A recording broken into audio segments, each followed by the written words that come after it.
Hello दोस्तों, आपका स्वागत है श्रीमद् भगवद गीता में।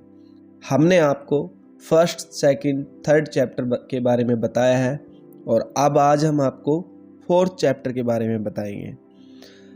ईश्वर, जीव, प्रकृति, काल तथा कर्म, इन सब की व्याख्या भगवद गीता में हुई है।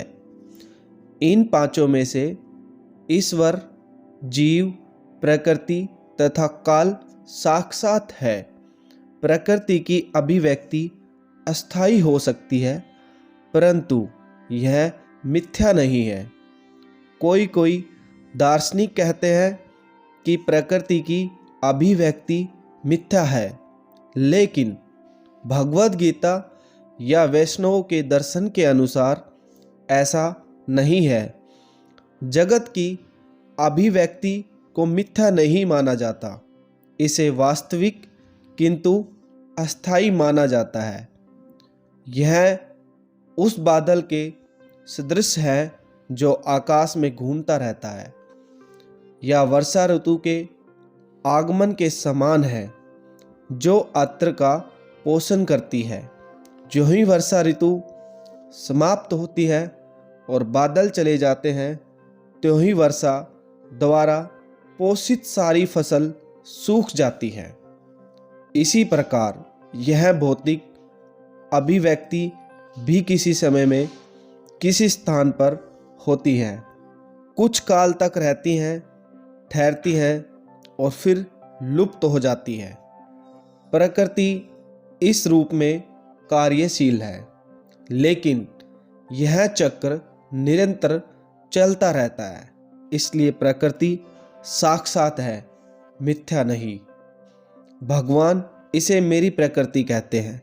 यह भौतिक प्रकृति परमेश्वर की भीतरा शक्ति है। इसी प्रकार जीव भी परमेश्वर की शक्ति है, किंतु वे विलग नहीं है, अपितु भगवान से नित्य संबंध है। इस तरह भगवान, जीव, प्रकृति तथा काल से ये सब परस्पर संबंध है और सभी साक्षात है, लेकिन कर्म साक्षात नहीं है। हाँ, कर्म के फल अत्यंत पुरातन हो सकते हैं। हम अनादिकाल से अपने शुभ अशुभ कर्म फलों को भोग रहे हैं, किंतु साथ ही हम अपने कर्मों के फल को बदल भी सकते हैं, और यह परिवर्तन हमारे ज्ञान की पूर्णता पर निर्भर करता है। हम विविध प्रकार के कर्मों में व्यस्त रहते हैं। निसंदेह हम यह नहीं जानते कि किस प्रकार के कर्म करने से हम कर्मफल से मुक्ति प्राप्त कर सकते हैं, लेकिन भगवद गीता में इसका भी वर्णन हुआ है। ईश्वर अर्थात परम ईश्वर, परम चेतना स्वरूप है। जीव भी ईश्वर का अंश होने के कारण चेतन है।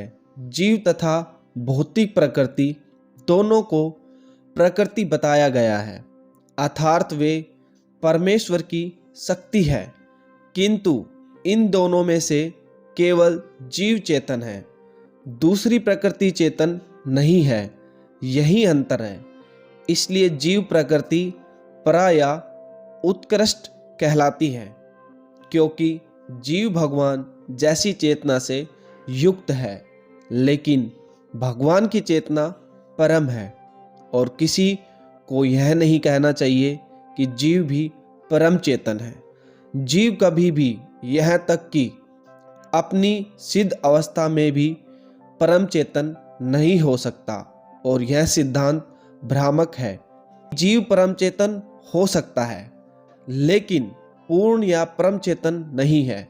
जैसा कि जीव भी है, लेकिन जीव केवल अपने शरीर के प्रति सचेत रहता है, जबकि भगवान समस्त शरीरों के प्रति सचेत रहते हैं।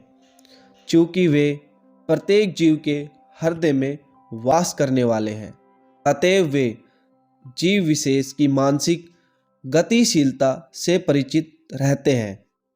हमें यह नहीं भूलना चाहिए, यह भी बताया गया है कि परमात्मा प्रत्येक जीव के हृदय में ईश्वर या नियंता के रूप में वास कर रहे हैं और जैसा जीव चाहता है वैसा करने के लिए जीव को निर्देशित करते रहते हैं। जीव भूल जाता है कि उसे क्या करना है।